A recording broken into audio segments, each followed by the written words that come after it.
morning. My name is Barclay Radebaugh, and welcome to week 3 of our preseason growth series. Coaches, we are excited that you have chosen to join us this morning. And really, I'm thankful and I'm impressed that you were up and ready and hungry to learn and grow so that you, coach, can leave a legacy of excellence right where God has planted you. You know, the more you learn, the more you grow, the greater impact you can have on those that you influence. And we want to equip you for maximum impact by bringing you the best of the best each week to help you learn and grow.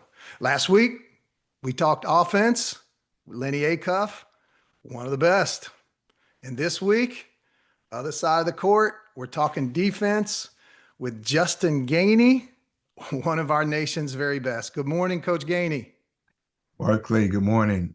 Hope you're doing well. Yeah, we're doing great. And thank you, Coach. I know you're busy, super busy time of the year. First class that you're here this morning. Week 2, almost in the books of practice for the volunteers. How you guys doing? We're doing well. You know, we're putting things together, and as I think everybody is right now, some days are better than others. But really like our group.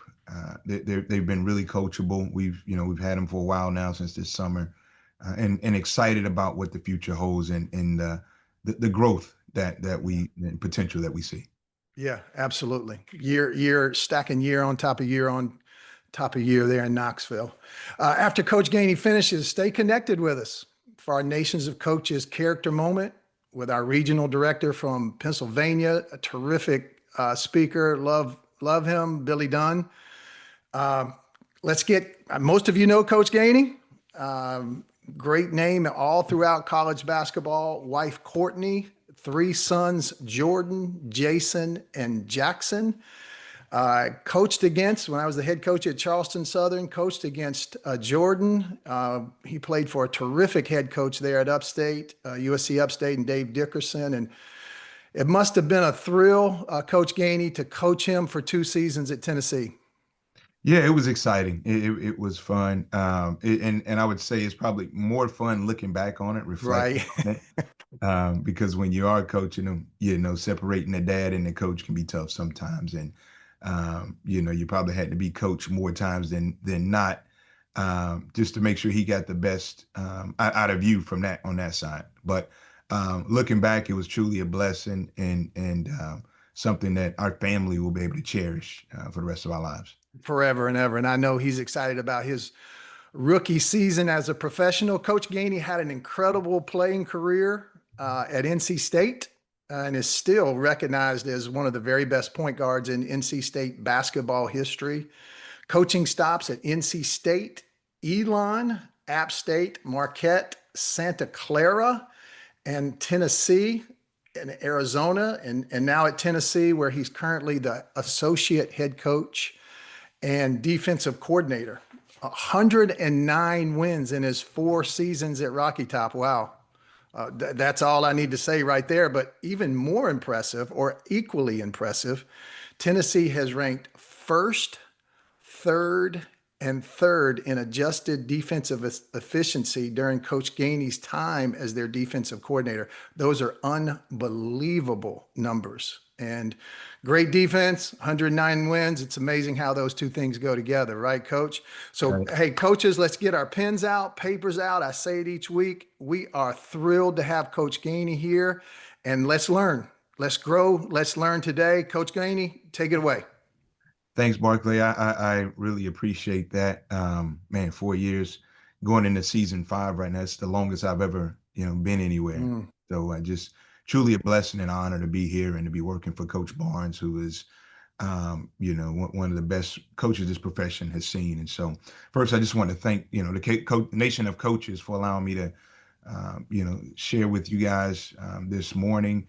Thanks for everybody who woke up early to listen and to learn and to grow. And at the end, Barclay will leave my contact information, and want to be an open book for everybody. If you got any questions or want to bounce anything, ideas or whatever off of me, please don't hesitate to give me a call. And before we get into it, I just preface it like we don't think that or say that, hey man, we are the best, or we know everything.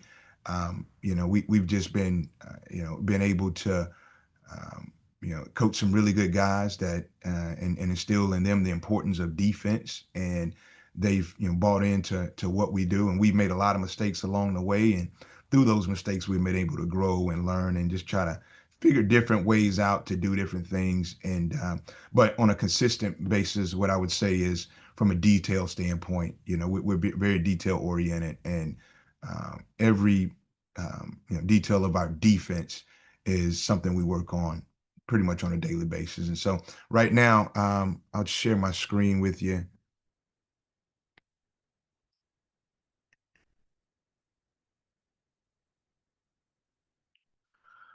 So first up, just as I thought about, as I was thinking about preparing to speak with the group today, I just kind of thought about, the process that we go through every year as we start constructing our defense, and what that will look like. And the kind of the first question we ask ourselves, which has been consistent over the last few years, are like what shots are we willing to give up conceptually? The message that we share with the team is like, we don't want to give up a shot at all. We want to have however many defensive possessions in a game. That's how many shot clock violations we want to have. But from a conceptual standpoint, we understand that that's not possible, and so we think about, hey, what are we willing to give up? And as a lot of you guys are probably doing, from an analytical standpoint, we look and see what are the worst shots, and so non-paint twos, mid-range shots, runner floaters, pull-up jumpers, is something we're willing to give up. Contested non-rim twos, non-rhythm threes, and then contested three-point field goal attempts from non-shooters. But the non-negotiable on all of this is we contest every shot. And whether it's in practice, whether it's in individual workouts, guys are playing one-on-one, we make it a habit to contest every shot, whether they can shoot it, not shoot it on scouting report. You have to get out there and contest, because as we tell our guys, like, these are Division I players, these are college players. Anybody can make a wide open dare shot, and we're not daring anybody. Then the next question is, does our scheme fit our personnel on how we want to defend? And things we kind of ask ourselves: positional size. The last 4 years, we've been smaller at the point guard position, so we weren't able to switch as much as sometimes we would have liked to. But Zakai was a dog on defense, really set the tone for us, and it was exceptional. And SEC Defensive Player of the Year, runner-up in his senior year. And so he was unique in that, and allowed us to do some different things. So his positional size allowed us to be more aggressive, to really extend our defense, and to put a lot of pressure on ball. Athleticism, how well do our guys move? And I also lump into like mobility of post players. That'll determine how we're going to guard our ball screen actions. Are we going to get all the way out and hard hedge it? Are we going to be more in a drop position? Those are all things we kind of think about as we start preparing for games and start putting our defensive packages together. And then also, like, from a defensive standpoint, who are the guys that need to get better, right? We identify those guys, and we're not letting them off the hook. And so when we identify those guys, doesn't necessarily mean, hey, you don't have to guard. It means probably in practice, you're taking the toughest assignment every day. You're having to get some extra defensive work, whether at the end of practice, throughout practice, on a daily basis. But those are the guys we identify early, and those are the guys that we're spending even more film, even more breakdown drills on, making sure they get up to par. Because for us, defending is a non-negotiable. If you can't guard, if you're not putting effort on that side of the ball, then you just can't play, right? You can't play. For us, I can't do it. I've never been a good defender. Those aren't good enough responses. You got to figure it out. Kind of some core values that that we live by on the defensive side, and we'll start with eliminating early baskets. We want to keep teams out of transition, and we do that by valuing the basketball, limiting our turnovers and limiting poor shot selection. Our transition D starts on the rise of the shot.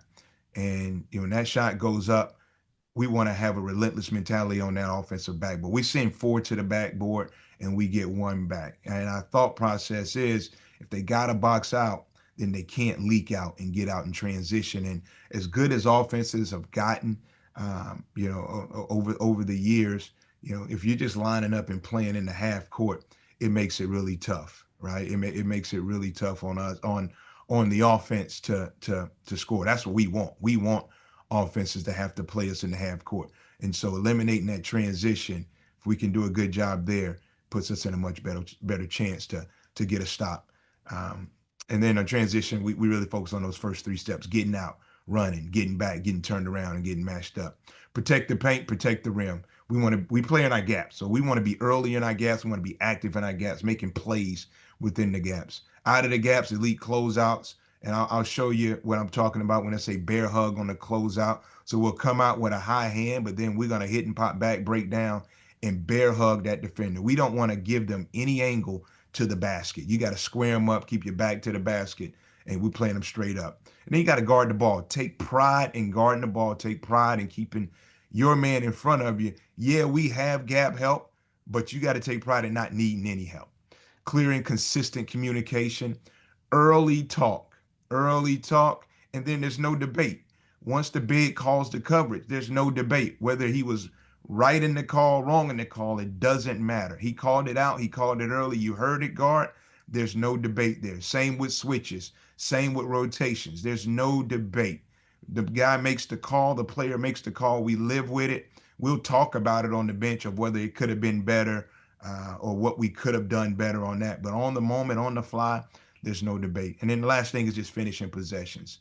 We finish our possessions with fix-it plays. There's going to be breakdowns, right? There's going to be situations where the play doesn't work out how we want it. Well, we call these fix-it plays. You got to fix it. Whether it's a rotation late for a block shot, whether it's helping out of the gap, whether it's flying out on a rotation, right? Fix-it plays. We got to be great in those, elite in those. One and done. We limit teams to 1 shot. Block them out, get them off the backboard, go get the ball, and then all 50-50 balls. We take pride in trying to get as many of those as we can. First thing I want to start out with is just kind of the drill work, right? So we'll start out from a few practice clips I wanted to show with you, and then we'll go into what it kind of looks like in the game when we put it together. A lot of our drill work is, for the most part, 5-on-5. We will break down to some 4-on-4, and then we'll break down into some one-on-one situations. But the first thing I want to show you is just kind of our shell.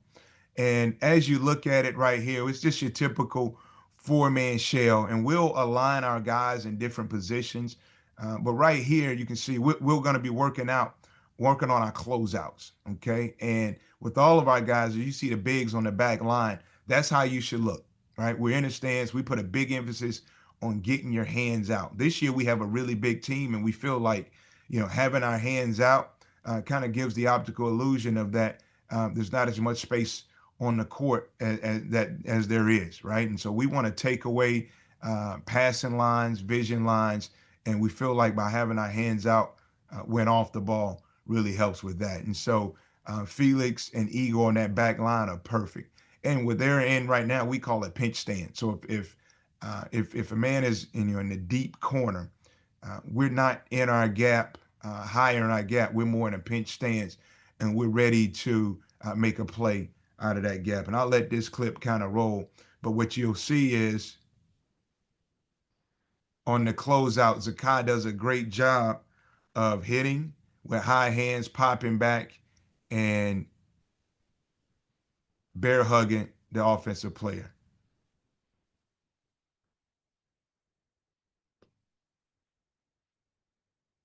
Same thing with Felix. And he does a great job of hitting, popping back, and bear hugging. As you notice, none of our guys are giving up angles to the basket. Right? So that's one breakdown.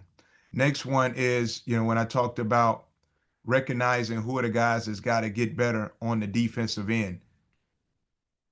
And right here, Chaz was one of those guys, and Chaz was got better as a defender as the season went on.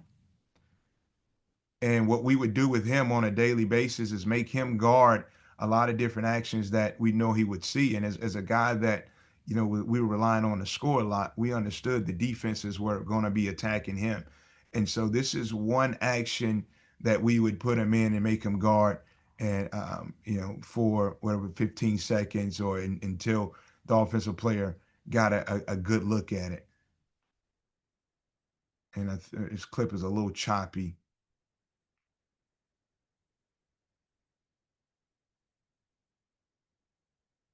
But here he's just having a lock and trail off of screens and defend guys off screens. Next is the shell drill. And this version of it, we kind of get extended. We extend the shell. And I don't know if it's choppy on you guys' end. And again, you'll have my contact information and I can get these clips to you. And then I'd be more than happy to kind of talk you through them. But here we kind of went 3/4 court shell where we extend our defense. We don't have the corners filled, so we're more in a traditional in our gaps. But the same thing applies, right? You see Zakai right here does a great job of crowding the defender, pressure him. And everything we do, we want to pressure the basketball. And those guys should have confidence knowing that they have gap help if they are beat. Not that you're allowing yourself to be beaten, you're taking yourself out of the play, but there is gap coverage there. And so you can get up and pressure the ball. And here we got the offense in a just kind of a pass and cut, no ball screen type of movement, just to get our guys moving. And you see as guys are reacting, you got a close out breakdown, and you're ready to just hit, pop back, and bear hug.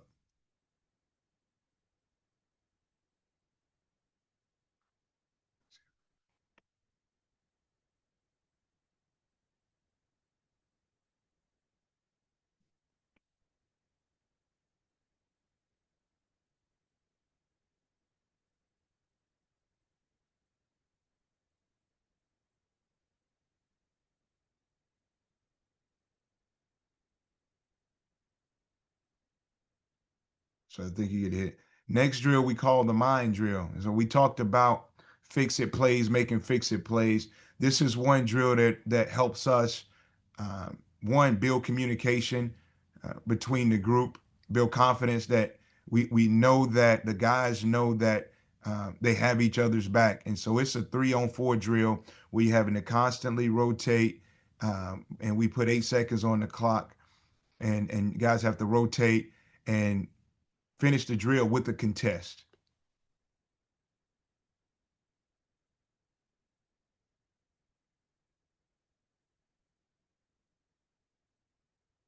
Next drill, verticality drill. We take pride in, right, no contesting shots. And so even at the rim, we want to make sure we contest it. And, with them not kind of making the charge call not as relevant, we spend extra time now on what we call verticality. Okay. And this is the verticality drill number one that we'll work on from the perimeter. Guards are guarding in the corner. You have to rotate to help.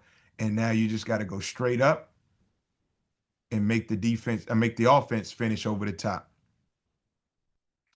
Second part of that drill, and we'll have the guards do this as well, where you have to make plays off of the white line. The white line is the midline, right? It's right down the middle of the floor. And within this play, you'll see the bigs are going, and now you just got to go vertical with the guard. I mean, with the offensive player. Again, make him finish over top. A lot of time, guys will start twisting and or swiping down, and we'll call foul, and you got to do that over. You just got to go straight up and make them finish over the top. Next thing, making plays off the white line. Here we call this the Siakam contest, where you have to, off the white line, you're in help. You find yourself in rotation in a fix-it play, and now you have to fly off, leave your feet before the defender gets into the shot, give a high contest, and then the goal is to sprint back in the play and get the rebound before the ball hits the floor. And as you saw, Amari did a really good job with that, with the high contest and then getting back in the play. And as we look at it and put it all together for the games, here's some of what it looks like. So here's a transition situation. Zakai does a great job of sprinting back and covering the basket. We put pressure on the backboard. We sent all 4 guys in. Here they are in a push. Zakai's job is to not give up an uncontested layup. And so here he gets to the top of the charge circle, just like in our verticality drill. He goes straight up. And now the other guys come back into play and clean it up, one and done, to finish the possession. Here we are again. They go out, right? We don't die on any plays. We keep coming. Jordan does a great job of contesting the layup, and then Igor does a good job of continuing to finish the play, get in there and contest it, and then the other guys fill in, finish the play, rebound. Here's a look of what it should look like for us when that shot goes up and we got guys crashing. Arkansas was a team that wanted to get out and run. We felt like we really had to put a lot of pressure on the backboard and make them box out. And what we found out was, instead of leaking out in this game, they did put an emphasis on getting 4 in the paint and trying to go rebound. And although we missed it, we do a good job of getting guys on the backboard. And what that does is kind of slow down their break. Guarding the ball. We talk about this all the time. You got to be able to guard your man. You got to be able to guard the ball, keep the ball in front of you, and not need any help. And here we're at the top of the floor. Jordan does a good job of not allowing himself to get screened. Then it's a switch where Bishop does a great job of not allowing himself to get screened, fighting through the screens. Side ball screen. We talk to our guys a lot about not allowing the reject, right? You dictate the ball once you hear the call, and you got to fight that reject. If you get rejected, that's on you. You got to put that fire out, all right? You got the help. The big does a great job. Felix is doing a great job right now of calling out the direction. You can see him talking. Igor is in great position, got his hands out. Weak side is pulled over. We call those guys Igor, Chaz, and Jemai. We call those the 3 others, right? We got the 2 in the ball screen. This guy here in the red tries to reject. We do a good job of fighting that reject and making them use the screen. In this particular instance, I feel like Fee is one of the best defensive bigs in the country, not only with his talk, but also with his positioning. And here we're hedging on this side ball screen. Jemai could be pulled over a little bit more, but he knows who he's guarding on that backside, and he kind of knows the action and what they're trying to get to. So he's staying a little closer so he can chase off. But here he's chasing off that handoff. And again, we take pride here in not allowing any paint touches. And Igor does a good job. He sees that Jemai is behind the play. He's not going to get in front. Again, it's another fix-it play. He sees it. He calls him off. Switch it. He has the ball. The goal is not to let it get to the paint. Jemai does a good job of getting back in front. And now we have a switch situation with our bigs. We're telling them, and our guards, all of our guys, when you switch, you got to switch up. In isolation situations, you can't have your feet inside the 3-point line. And Igor here does a great job of getting his feet outside the 3. He has active hands. Chaz is in his gap, is perfect. Jordan could be over a little more, but he knows he has a shooter. I think this guy, Aiden Holloway, was shooting like 40% from 3, and so he wants to stay a little closer to him. But Igor does a great job of cushioning, containing, keeping the ball in front. Sears doesn't get into the paint until late, but even when he does, Igor does a great job of staying between ball and basket, and now he's contesting that shot at the end. That's a really good possession there. Again, staying with protecting the paint. Igor does a good job again, switching this action. In this game, they had 4 guys on the floor that could all shoot, and so we were switching at that. But again, Igor was really good at containing that ball. And notice our gaps. Guys are in the gaps, and they're not just watching. They're there to make plays. On those pickups, Felt like this team did a really good job of attacking guys on the pickup of the ball, whether they were striding out to get to the basket or trying to play off 2 feet to get to the paint. Feel like this team in particular were really good at making plays in the gap and attacking those pickups. We always want to bring a level of physicality to everything we do. And Jemai Mashack was one of the most physical guard defenders there were in the country. And he was elite. Like, he was elite. And you saw at the top of that ball screen, he refused to get screened, blew it up.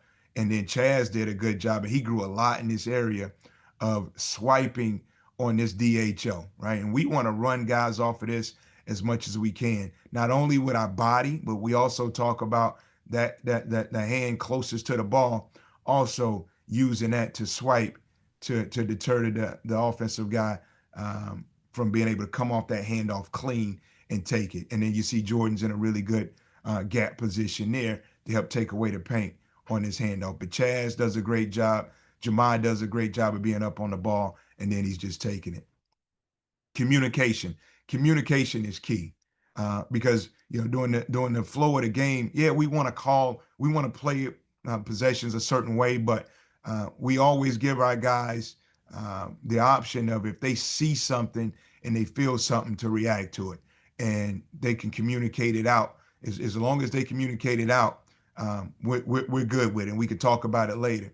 But right here, Cade does a great job of switching his ball screen. And there's not a lot of times Zakai gets hit, but some teams made an emphasis on making sure that they really hit him on these ball screens. And Oklahoma in this position does a good job of hitting him. Cade does a great job of helping up and not allowing the offense to break the 3-point line. He keeps his feet outside the 3. And Zakai does a great job of getting in that gap. And again, on that pickup, tying the ball up with 2 hands, not just being a spectator in the gap.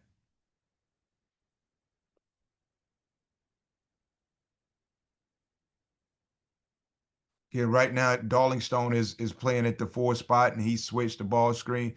But here's another example of just being physical. On the handoffs, more times than not, we want to run them off. But if they get caught trailing and playing behind, right, we don't want to stay in a trail position. And so we give them the option of, if you trail and you feel like you can't run them off, then you can navigate that screen. Navigate meaning you can trail it, or you can get through. And right here, Jemai does a good job of taking them to the level. He navigates the screen, get back in front, doesn't give the offensive player an angle to the basket, keeps moving, and he's physical to keep him away from the basket and doesn't give him the angles and make him finish through. A couple fix-it plays wanted you guys to see. Here, ball screen coverage. And what you'll find is teams will make adjustments. And as a defensive team, you got to be ready to make adjustments on the call. And so here, Alabama starts slipping out of this middle ball screen, and we have a blown coverage. So now it turns into a fix-it situation. And Felix does a great job of not giving up the basket, but also what we call bluffing and staying at the ball. Because if he helps up too early, he's going to expose the rim for a lob. And so he does a great job of cat and mouse in this thing. And then at the end, making a play at the basket to protect the rim. And he fixes that play for a situation where Jemai and Igor had a blown coverage up top. But Igor doesn't stop playing. He comes back and he gives a good contest as well. Another look at a blown ball screen coverage, kind of gets it gets rejected. Jordan gets caught up. And instead of switching, Jordan continued to come with the ball. It should have been a veer switch.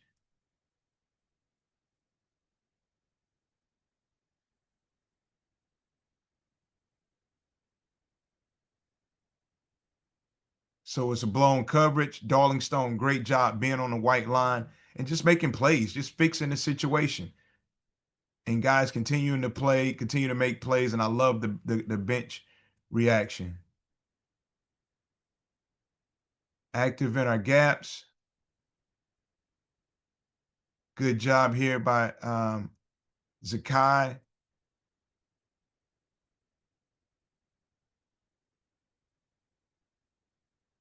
Fix it situation, Zakai. Great job of being in the gap on the handoff. Chaz got hit, and he's there to make the play.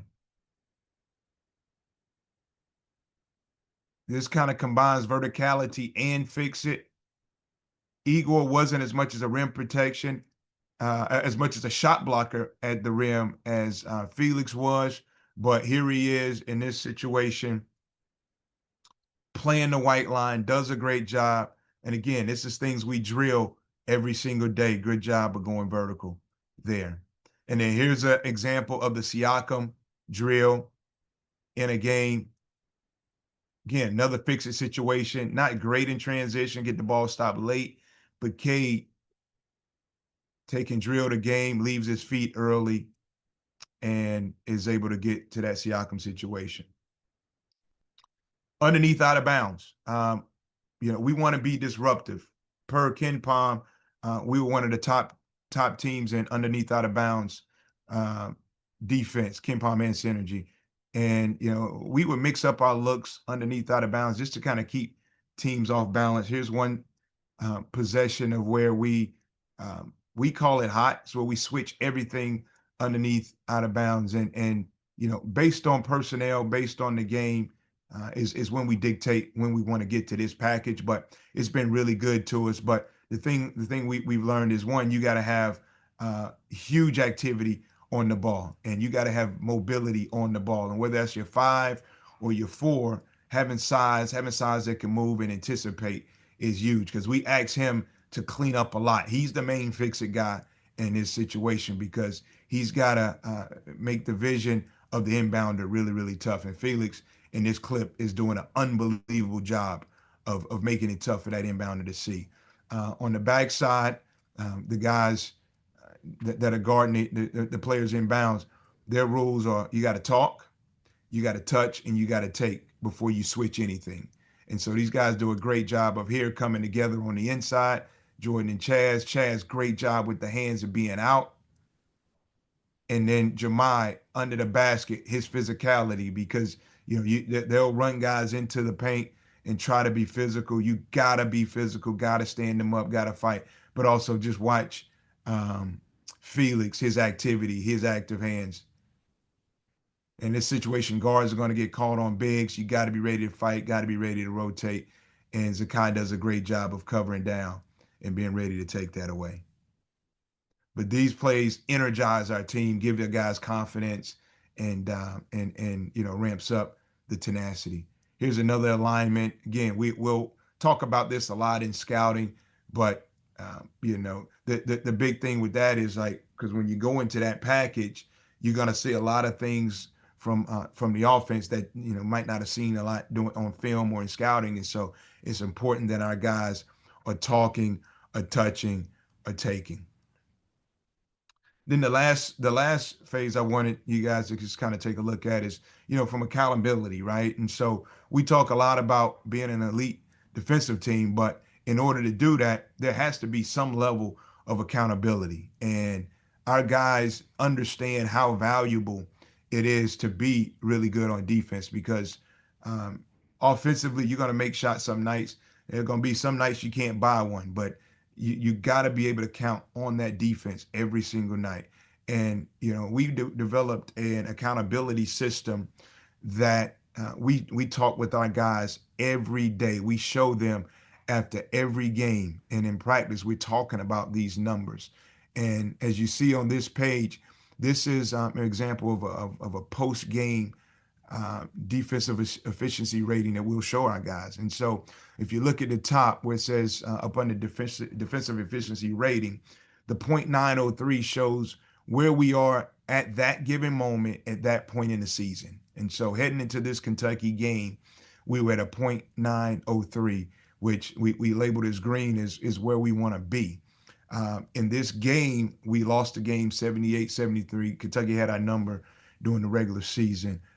Really good offensive team, and they caused us some issues on the defensive end. But we set goals. We set team goals And it starts off with points per possession, and that 0.995 points per possession is our game goal, and we got that number from we look back on the previous season on okay, who was the number one defensive team in the country and what their points per possession were. And it was at that 0.95. And that's where we challenged ourselves. We set that goal. In that game, you can see we came up short 1.16, didn't achieve it. Field goal percentage, same thing with possession. That's where we got that number from. We wanted to be the best in the country, and that's what the best in the country looks like. That's 38%. We want to hold teams under that 38%. And we show the guys, look, we were at 50%. There's no way you're going to win a game if their field goal percentage is 50%. You're not going to do it. Made threes allowed. We want to keep them at 7 or under. That's more of a number that we set. We're not a team that's, and we've done good from a 3-point percentage standpoint. Teams not shooting a high percentage on us, but we're not a team that wants to just take away the three because of, more times than not, we're going to be in our gaps. But we want to close out the gap and force teams into contested three. So, hey, we 7 is our number. We want to be below that. In this game, we didn't achieve it. They made 12 of them. Scoring defense, we want to hold teams to under 65 points. And I remember a couple of years ago when we were, I think, number one defense team in the country, when we held them to 63 or less, I think we were undefeated. So 65 is our number there. This game we didn't achieve it. Sacks, we call when you get 3 stops in a row, we call it a sack. A lot of places I've been, they call them different things, kills or whatever. But we want to have 7 or more of those within a game, and that's a lot. That's really tough to get. And we've done a pretty good job at it. But that's where we set the goal at. We try to make that really tough at them. In this game, we didn't do it. Deflections, we set our goal at 35, and in this game, we didn't hit those goals. So as you can see, on our team goals, it's a lot of red, and we didn't get the job done. We lost that game. And now if we pull over to the individual, right? So we have the team goals that we look at, and then we look at it from an individual standpoint. All right. So we're holding the team accountable, and then individually we hold you accountable. When we look over here, to be in the green, you had to hold your guy to less than 13 points allowed. Okay. And so you look over, let's look at Felix. 14 points allowed within 24 minutes, points per possession, 23.3. And so that number has to be below 13. So if a guy only played, like you look at Dubois in that game, he only played 18 minutes and only gave up 5 points in that segment of time. His points per 40 were 11.1. And so that's kind of how we hold them accountable. And so after the game, this is the first clip they see when I present defense is the defensive ratings and where they are. And our guys get real competitive with it, and they hold each other accountable with it as well. And you'll hear guys, loud voices like Meshack, like Ziegler, talking to guys about, hey, man, we got to get everybody in the green. That's unacceptable that, guys are playing heavy minutes and they're not in the green. We got to be able to count on you. And so we found this to be really, really effective. And I got a couple clips just to show you how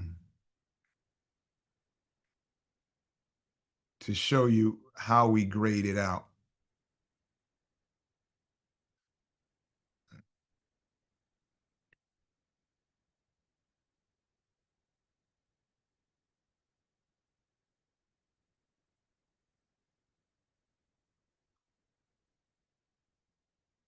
Oh, I'm sorry. I guess we ran out of time on that one.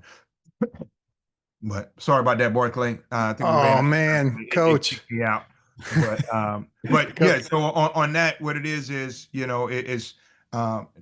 for one score, not one guy just gets the 2 points. Everybody that's involved in the play could get a 0.5, a half of a point, 1 point, to show, hey, you got to be in your gap. You got to be on the white line, be on your fix it play. So it's not just the guy that was guarding the man that scored.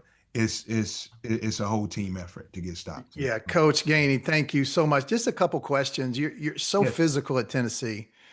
I was out of practice last year, deep into February, getting ready to play an SEC opponent the next day, Mm-hmm. and the practice was like a preseason practice. I mean, it was long, Mm-hmm. incredibly intense, and defensive oriented. How do you teach physicality to get the results that you get? And I asked that because I noticed your team, they're more physical the longer they're at Tennessee. Mm-hmm. So just real quickly, a couple steps on how to teach that type of physicality. Yeah, first off, it's a mentality. It's a mentality, um, and I won't say that every guy that comes in the program comes in with that mentality. Right. You know, there are some guys that grow in the program in that area.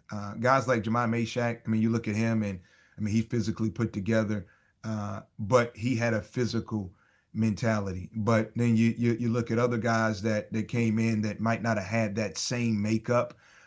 It's something that we preach every day, we talk about every day, and look, it's something we do every day. And so, like a practice in June, July, August, um, it's gonna feel very similar to like what you saw when you came in February, because we do feel like it's an everyday mentality that you Yeah. feel where you gotta there's no days off. There's no days where you can't be physical. There's no days that you can't guard, you can't defend.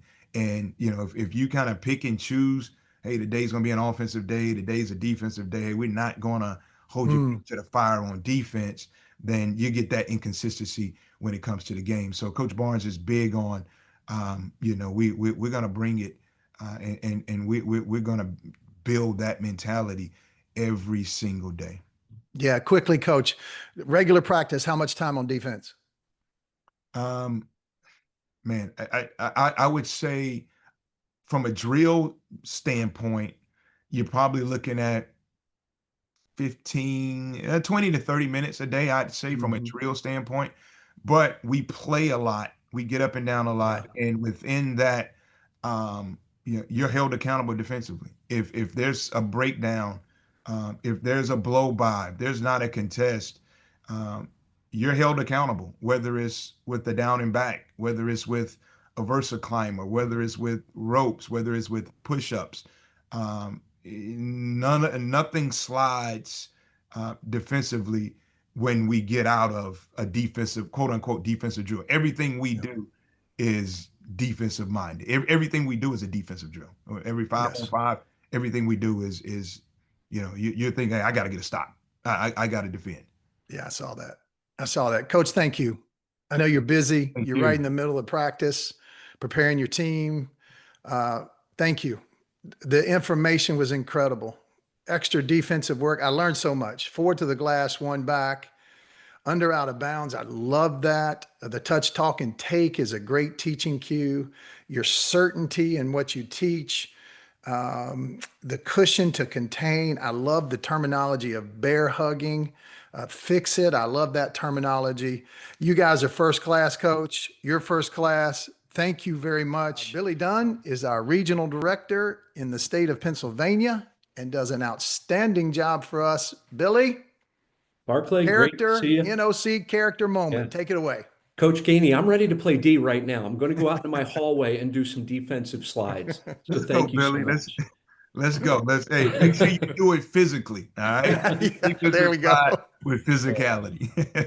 Hey, listen, Uh, I just want to take a few minutes and talk about a topic that I think is really important for coaches in college basketball. It's called the power of being authentic. It's just being the most present version of you. And so let me ask you this question. When your players look at you, do they see the real you? Or is there a version of you that you're trying to create? Because athletes in today's culture have a unique ability to spot fake very quickly.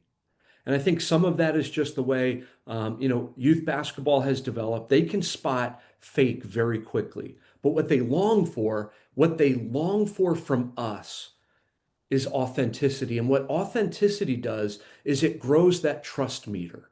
And if you study great coach player relationships, you'll recognize that that happened because trust was involved.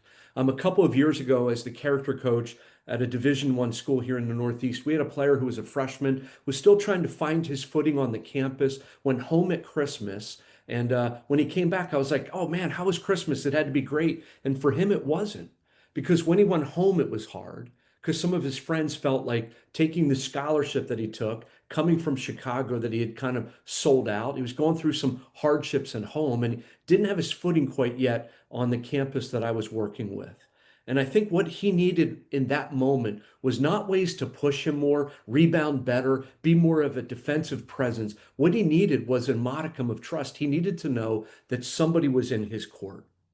And so I want to talk about three things that help us define authenticity as coaches. And it's really simple. Know yourself, show yourself, and grow yourself. Let me talk about the first one. Know yourself. As coaches, as people who have influence in young people's lives, we have an opportunity to be clear about our values, our strengths, and our limitations. One of the ways that I do that through the work that I also do in consulting is by helping people understand their emotional intelligence. I'm going to pull up a slide really quick that I'd like to share with you. And this slide helps us to understand what EQ is. Emotional intelligence is the ability to understand and manage your emotions and the ability to influence the emotions of others. Now, it's important to understand that this is an ability. It can get better. IQ is something you're typically born with, but EQ is actually something you can grow. And when we talk about emotional intelligence, there are 5 dimensions. The 2 on the left in the orange are really focused on me. These are the areas where I have to know who I am. Self-awareness is the ability to recognize and understand your moods, emotions, and drives. What were you navigating last night?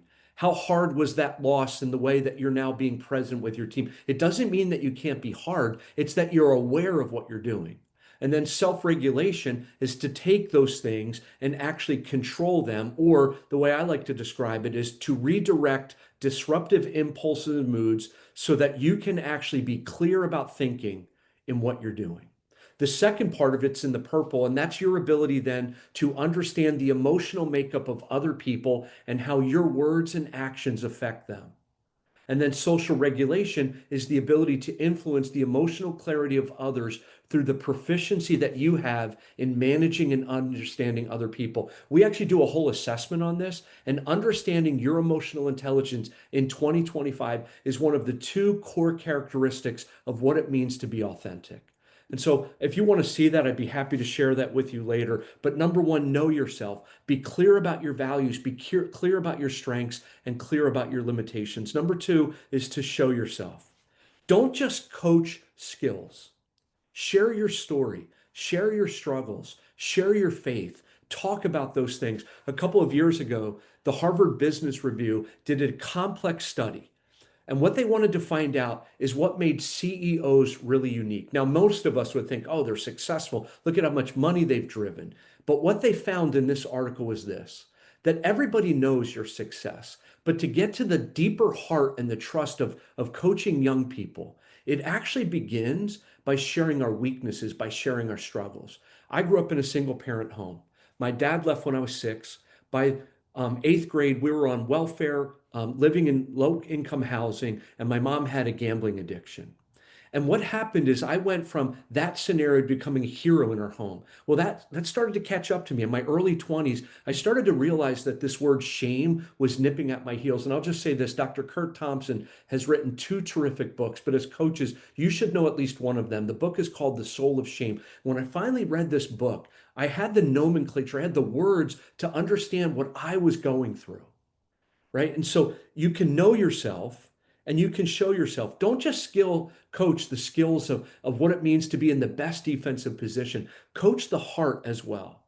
And then the third one is to grow yourself, to take opportunities like this and to invest in who you are as a leader. What's interesting is this, is when I think about this idea of how it integrates into our faith, Jesus modeled this perfectly. He never pretended to be someone else. He lived fully who he was and what he was, and he calls us to do the same. Let me give you two examples. There's a story in the New Testament in Matthew chapter 21 where Jesus walks in and he sees that all of these people have taken the financial model that had existed and they had kind of created an additional tax. So when people were coming into the temple and they were buying things, they were actually charging them a tax for just exchanging their money. And he was absolutely frustrated. He had what we would call a righteous anger. And he walks in and he flips the tables. You could imagine like money is going everywhere. Jesus demonstrated what it meant to live that out. He modeled it perfectly. And then I think my favorite passage is in Galatians 6:7. And it's simply this: do not be deceived. God cannot be mocked. A man reaps what he sows. So men and women on this call, can I just encourage you that what you invest in is what you will sow. And players, they will grow best by seeing the most authentic version of you. So here's a challenge this week. Maybe find a moment with your team where you can take a step towards being more authentic. Maybe it's admitting a weakness. Maybe it's sharing a personal value that they might not know. Maybe it's telling a story of when you failed or what you've learned, because trust me, authenticity builds trust. And trust transforms teams.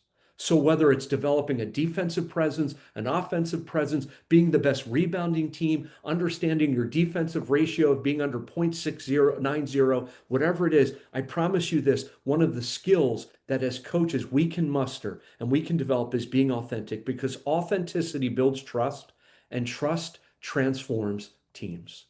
Barclay, thank you so much for letting me share. Thank you, Billy. That was amazing. Coaches, if you have not read Soul of Shame by Kurt Thompson, order it today and read it. Start reading it tomorrow. It will be a transformational book in your life.